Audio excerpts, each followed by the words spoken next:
वहाँ बस से उतरी वसंत नगरी गेट पे। मेरी एक तरफ की पूरी बिल्डिंग गिर चुकी थी। मैं वहाँ से रोते हुए दौड़ते हुए वहाँ से मैं भाग के आई यहाँ पे। भाजपा गरीबों के सहारा कोई नहीं है। हाँ, नेहा दुबे, ये राजन नाइक, लेकिन वो भी हाथ उठा लिए। सरप्राइज दे रहे हॉस्पिटल में जाके। यहाँ कौन सा सरप्राइज है? यही सरप्राइज है ना।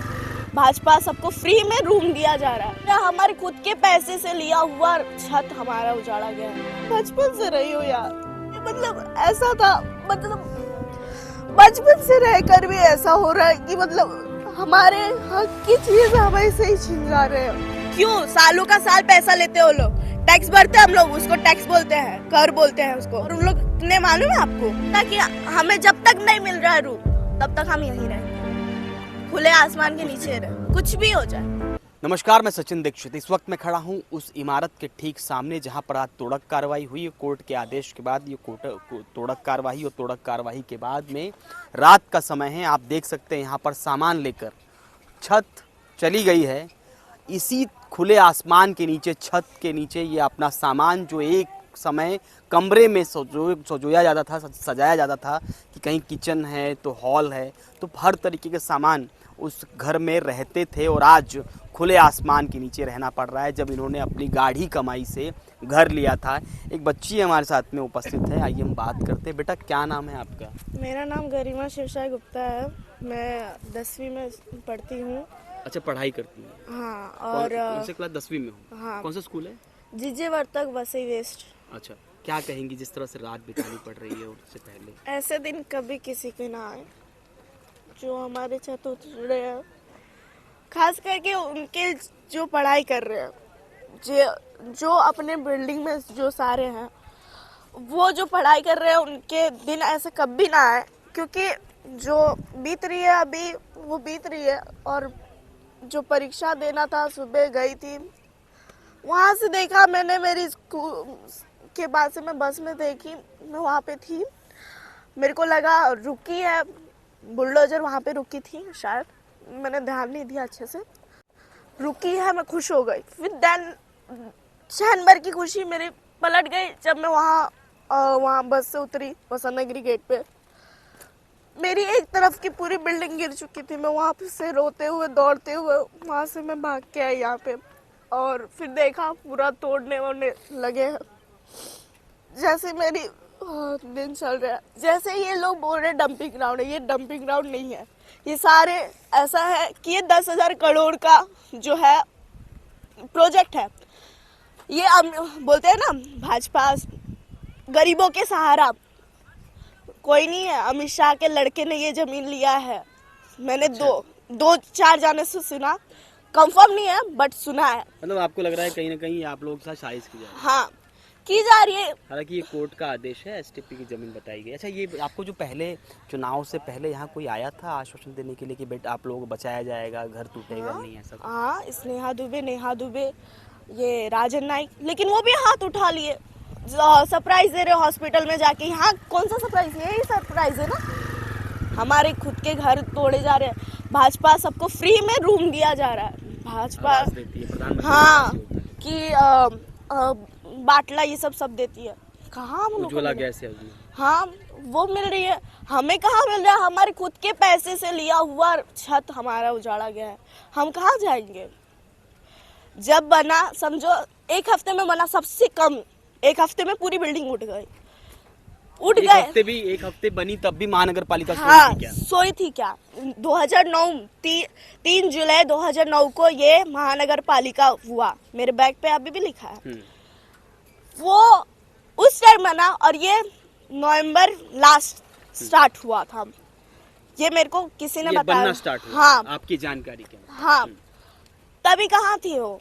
कहाँ थे?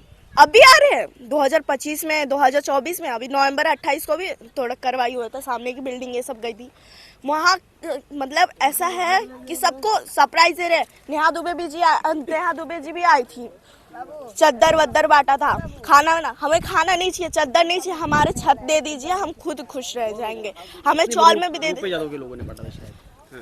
चद्दर तो दोनों ने बांटा था और खाना रुपेश यादव के लोगों ने बांटा था। तो वो हमें नहीं चाहिए, छत चाहिए हमें सिर्फ।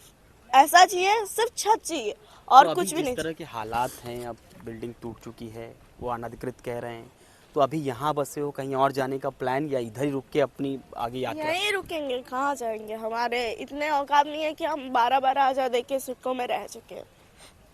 क्या करते हैं पापा? पापा भाजी बेचते हैं और रोड पे वो फायर ब्रिगेड के पास म्यूनसिपाल्टी वाले लगाने नहीं देते हैं, आते हैं पावती भी देते हैं, हफ्ता भी देते हैं, फिर भी आके तोड़ते हैं, गाड़ी तोड़ते हैं, माल उठा के लेके जाते हैं। सुबह मेरे पापा जाते हैं, मम्मी जाती हैं, रात को 12 बजे आने के बाद 4:30 बजे पापा भी निकल जाते हैं, 5:30 बजे तक, ज़्यादा से ज़्यादा लेट मतलब 5:30 बजे तक यहाँ से निकल जाते हैं। मम्मी 6-6:30 बजे तक यहाँ से निकल जाते हैं, फिर रात को 12 बजे आना होता है, दोपहर को आते हैं, खाना 1 घंटे में। अभी खाने की व्यवस्था क्या की थी? कुछ नहीं है, ऐसा ही सड़क पे खाने का ऐसे ही कुछ खाएंगे। व्यवस्था की थी खाने की? कैसे कर रहे हो खाने पीने की व्यवस्था? अभी कुछ हुआ नहीं है, बट एक आंटी है जो बिल्डिंग में रहती है, वो ला के दे रहे हैं, बट खाने का मन कैसे करेगा जब अपनी छत ही उजड़ गई है।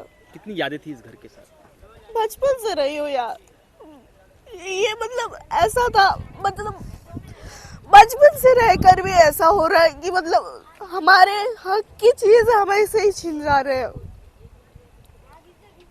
हमारी खुद की चीज हमारी तोड़ी जा रही है, कैसा फील होगा? बचपन से, जब 1 साल की भी नहीं थी तब से क्या मांग क्या है? यही मांग है कि जैसे अगर मान हमारे लेते हैं एसटीपी की जमीन है, अब हाँ, कोर्ट मान ने लेते हैं, आदेश मान दिया लेते है हैं। थोड़ी देर के लिए। हाँ। घर पट्टी लगाया, लाइट बिल लगाया, लाइट बिल का वो सब लगाया, एसटीपी की जमीन है माना, तो वो क्यों लगवाया उन लोग ने? क्यों? सालों का साल पैसा लेते हैं वो लोग, टैक्स भरते हैं हम लोग, उसको टैक्स बोलते हैं, कर बोलते हैं उसको।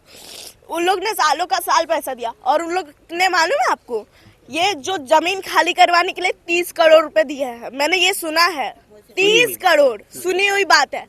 अगर वो उसी 30 करोड़ को लगाते तो साइड में कहीं हम लोग को, सारे लोग को ये रहने की व्यवस्था हो जाती और बददुआ भी नहीं लगती।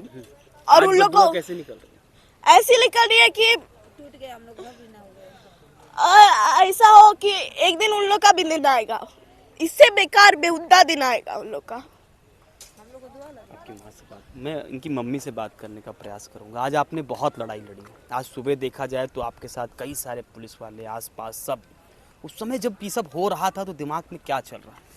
मेरा दिमाग में यही चल रहा था कि मेरा रूम जा रहा है तो उसी के साथ में मेरा जान भी चल जाए, ऐसे ही चल जाए कि मेरे को घर नहीं दे रहे तो हम लोग रहेंगे कहाँ? सिर्फ जाए 1 रुपया अपना पेट काट काट के हम लोग दिए रूम, तो उस समय म्यूनसिपाल्टी कहाँ थे? रोकना चाहिए, एक दिन में तो बिल्डिंग तैयार नहीं हुआ, तब भी रोकना चाहिए ना, गरीब आदमी नहीं आके फंसता। अपना धंधा कर के हम लोग 1 रुपया लगा लगा के अपना लिए, अब फिर हम लोग धंधा भी करते हैं, उधर भी लगाने के मुश्किल किए हैं और यहाँ रहना भी मुश्किल और इधर रहने की भी मुश्किल किए हैं। आसमान के नीचे कब तक रहेंगे इस तरह? अब रहेंगे तब ले मन करेगा तब ले रहेंगे। जब तक जमा नहीं हो सकता पैसा, जब तक हम लोग के पास ऐसा नहीं हो सकता कि हमें जब तक नहीं मिल रहा है रूम, तब तक हम यहीं रहेंगे, खुले आसमान के नीचे रहे, कुछ भी हो जाए। हमें कोई आके हमारी सामान को चोर लेके जाएगा, चलेगा, हम यहीं पे रहेंगे। अगर हमें सांप काट रहा है, हम यहीं पे रहेंगे, वहाँ हॉस्पिटल से निकल के भी यहीं पे रहेंगे, अगर नहीं बचे फिर भी यहीं पे रहेंगे। आप देख सकते हैं यहाँ पर ये पूरी व्यथा सुनने के बाद में किसी का भी दिल झकझोर जाएगा। एक बच्ची की आंखों में आंसू, जो 10वीं में पढ़ती है, शिक्षा प्राप्त करने के बाद में बड़े बड़े सपने सजो रही है, लेकिन आज उसे सड़क पर संघर्ष करना पड़ रहा है उस घर के लिए जहाँ उसका बचपन बीता, जहाँ उसमें पैरों में चलना सीखा, और आज बड़ी होने के बाद उसे रोने की नौबत आ गई। ये निश्चित रूप से किसी और साथ न बीते। उधर आपको अगर देख पा रहे हैं तो उस तरफ आग जल रही है और कुछ लोग बैठे हुए हैं, वो भी अपनी रात इसी प्रकार से बिता रहे हैं। तो अगला जो तंबू आपको दिखाई दे रहा होगा, वहाँ भी यही व्यवस्था है और वहाँ भी लोग बैठकर अपना रात बिता रहे हैं किसी प्रकार से। कि इस पूरे माहौल में एक बात तो स्पष्ट है कि इनकी बेबसी और इनकी लाचारी, एसटीपी जमीन है मान लेते हैं, हाई कोर्ट का आदेश है, न्यायालय के आदेश पर किसी की चलती नहीं है, निश्चित रूप से नहीं चलती है, लेकिन अल्टरनेट व्यवस्था क्या? 10 साल से कोई रह रहा है, 20 साल से कोई रह रहा है, उसकी अल्टरनेट व्यवस्था के आप देख सकते हैं यहाँ पर जलाकर माँ बैठी हैं, एक यहाँ पर बच्ची है और उस तरफ आप देख सकते हैं एक छोटी सी बच्ची जो खुले आसमान के नीचे अपना रात बिताने के लिए मजबूर है। इस पूरी अवस्था और व्यवस्था को देखने के बाद एक बात तो स्पष्ट है कि कैसे बीतेगा ये समय, ये कैसे बीतेगा, ये कैसे बीतेगी ये रात। और ये रात निश्चित रूप से कठिन है, ये रात उनके लिए बहुत कठिन है जिनके सर पर छत कभी हुआ करती थी, उनके पैसे, उनकी गाढ़ी कमाई से लिया हुआ छत अब नहीं रहा। अब देखना ये होगा कि प्रशासन या शासन या सरकार आखिर कैसे मदद करती है इन लोगों की जो बेघर हो चुके हैं।